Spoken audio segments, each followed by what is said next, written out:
The gas gauge blinked red like a warning light in my brain, and the engine gave a sputtering cough, one last exhausted breath, before dying completely.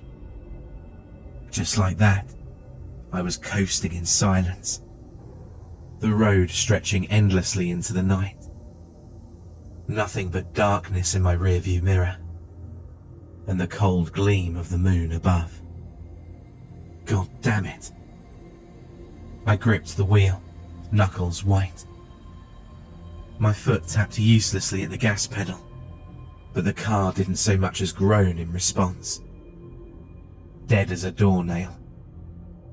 The highway had been a ghost town for miles. Nothing but skeletal trees, and the occasional abandoned-looking farmhouse. My last call had been to my mum, just over an hour ago, letting her know I was making good time on the drive home. Now, as I pulled my phone from the passenger seat, I stared at the empty signal bars. No service. Of course. I sighed, resting my forehead against the steering wheel. I should have stopped for gas in the last town, but the idea of sitting in another dingy station, sipping stale coffee, had been unappealing. My stomach grumbled in protest. I hadn't eaten since lunch. A flickering neon glow in the distance caught my eye. I squinted through the windshield.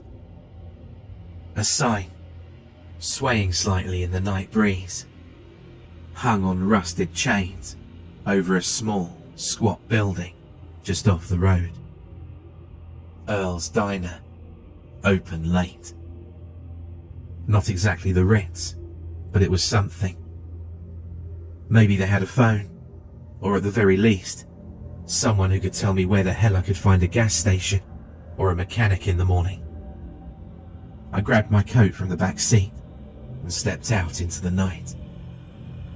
The wind carried the scent of damp earth and something else, something metallic, like rust. I shook off the thought and started towards the diner. The inside of Earl's Diner was a time capsule from the 1950s.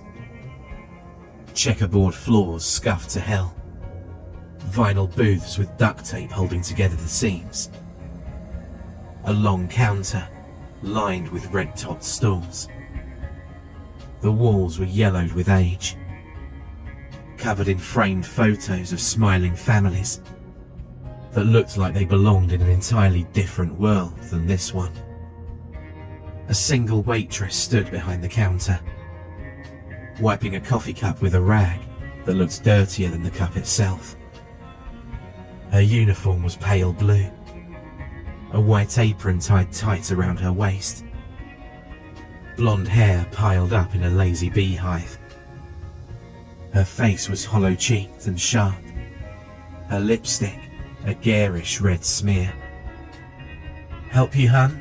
she asked, voice husky, like she'd smoked a pack before I walked in. "My car died a couple of miles back," I said, stuffing my hands into my pockets. "No phone service out there. You got a landline I can use?" She eyed me for a moment, then shook her head. "Phone's busted. Been busted for weeks." I frowned. "You know anywhere I can get a mechanic? Maybe someone I can call in the morning?" She sucked her teeth and glanced towards the kitchen door. "You'll want to talk to Earl. He's in the back." "All right. Mind if I wait here?" She shrugged. "Suit yourself." I slid onto a stool, feeling the cracked vinyl groan beneath me. The air smelled like burnt grease and something else. Something sweet, like spoiled meat left too long in the sun. I tried not to gag. A man sat in the farthest booth, half shrouded in shadow. He wore a threadbare flannel, his face hidden behind a newspaper. Something about him, made the hairs on my arms stand on end. "Coffee?" the waitress asked, startling me. Sure." She turned, pouring a stream of dark liquid from an old steel pot into a chipped ceramic cup. The coffee smelled bitter, strong enough to peel paint from the walls. I took a sip, wincing. The door to the kitchen swung open, and a man emerged. Thick around the middle, arms like tree trunks, wearing a greasy white undershirt. His face was ruddy, round, but his eyes were sharp, like a butcher sizing up his next cut. "You the fellow with the car trouble?" he asked. "Yeah," I said, standing. "You Earl?" "That's me." He wiped his hands on a stained dish towel. "Ain't much of a mechanic, but I know a guy. He don't work nights though. Best you can do is wait till morning." I glanced at the window. The night stretched on, endless and black. The idea of sleeping in my car didn't sit well with me. "Any motels nearby?" Earl chuckled, shaking his head. "Closest one's a good 20 miles out. Not much out here but trees and road." I sighed, rubbing the back of my neck. "Guess I'll wait here for a bit." Earl and the waitress exchanged a glance. Something quick and unreadable. "Well," Earl said, "if you're staying a while, might as well eat something. Best burger in town." It wasn't like I had many options. My stomach was already tying itself in knots. "Yeah, all right. I'll take a burger." "Good choice," Earl grinned, showing teeth that were a little too white, a little too even. "Maggie'll fix you up." The waitress, Maggie, smiled, but it didn't quite reach her eyes. She turned and disappeared into the kitchen. I glanced at the man in the corner booth. He hadn't moved, hadn't even turned the page of his paper. His stillness was unnerving. The wind howled outside, rattling the diner's windows. The coffee sat in my stomach like a stone. Something wasn't right here. I just didn't know what. Not yet. The atmosphere in the diner was like something straight out of a 50s movie, but it felt warped somehow. I can't quite describe it, but something felt off. An old jukebox in the corner droned out some doo-wop tune, warbling like it was being played underwater. I was trying to think of any other way out of this. I was effectively stranded. My car was a mile or so back. Not that it'd be much use anyway. I tried to ignore the inner voice screaming in my head to get out, but it wasn't working. The jukebox spluttered and skipped, the doo-wop tune distorting, like something chewing at the edges of reality.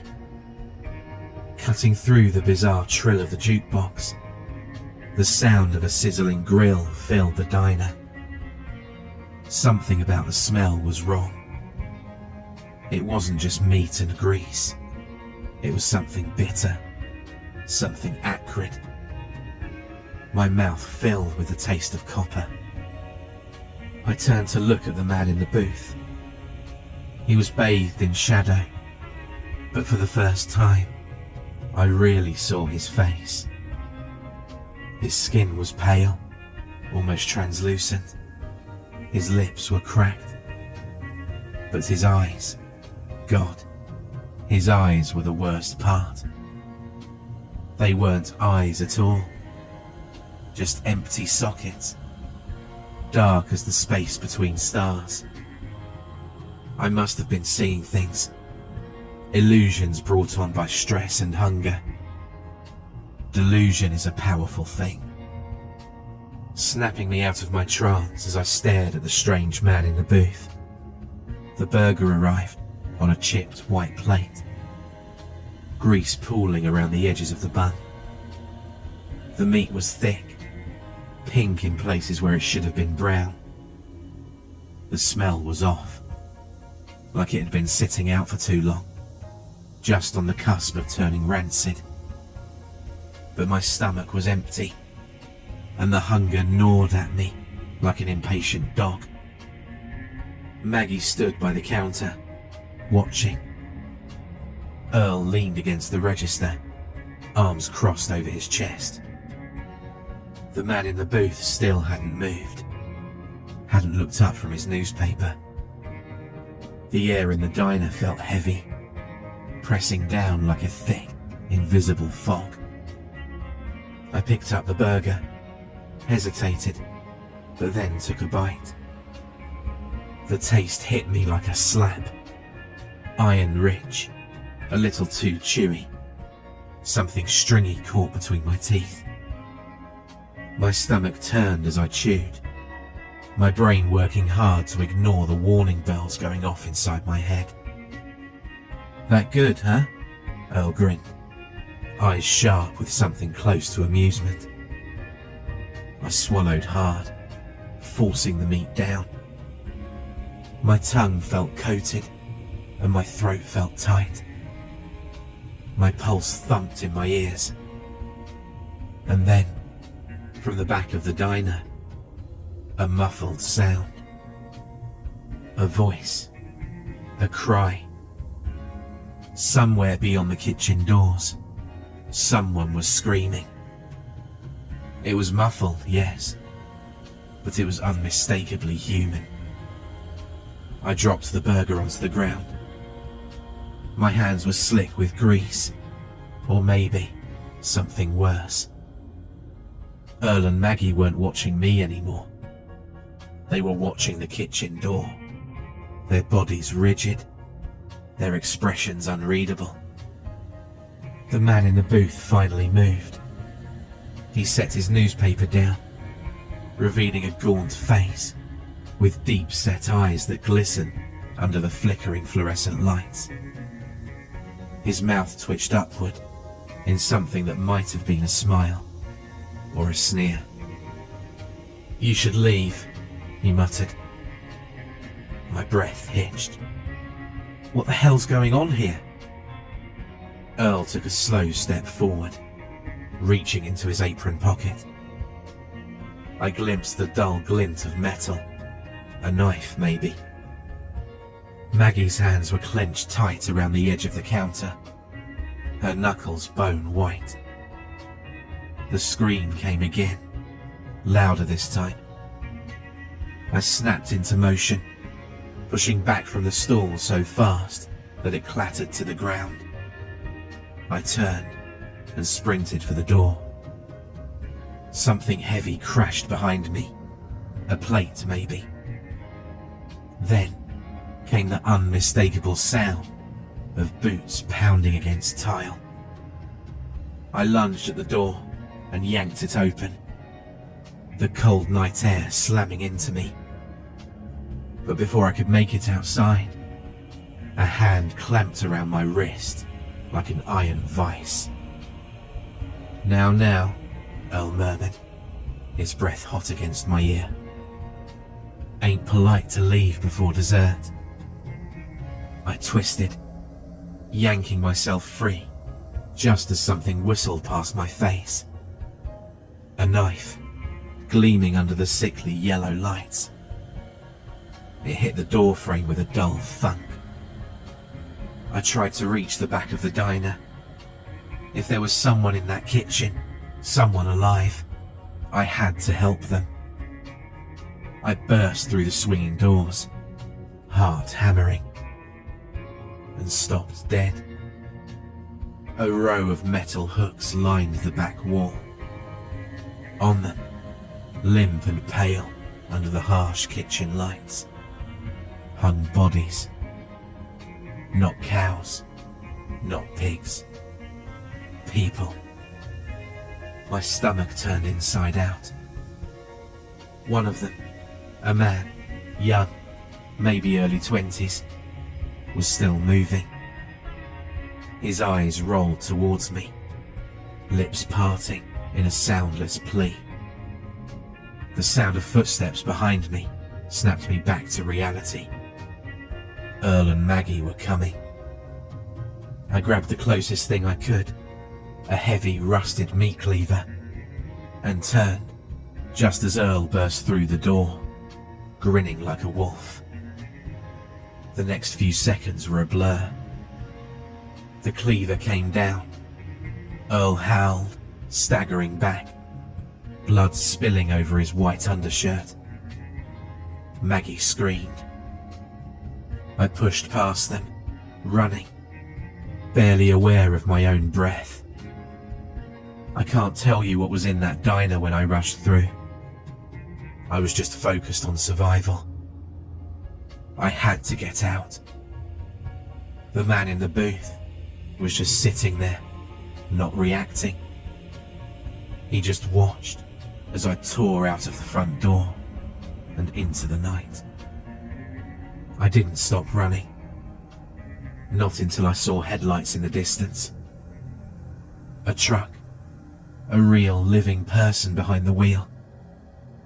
I waved them down, collapsing onto the road as they skidded to a stop. "Help," I croaked. "Please." The driver, a middle-aged man with tired eyes, looked over my shoulder towards the diner and then back at me. "Jesus," he muttered. "You actually got out." I blinked at him, dazed, shaking. "What?" But he didn't answer. He just reached over, threw open the passenger door, and gestured for me to get in. I hesitated, just for a second. Then, behind me, I heard the diner door creak open. And I didn't wait to see who or what was coming after me. All I remember from then on is the sound of rubber screeching on asphalt as a wave of relief washed over me. You see, as I feared that I would be next. For more terrifying creepypasta horror stories, check out the playlist or the video on screen.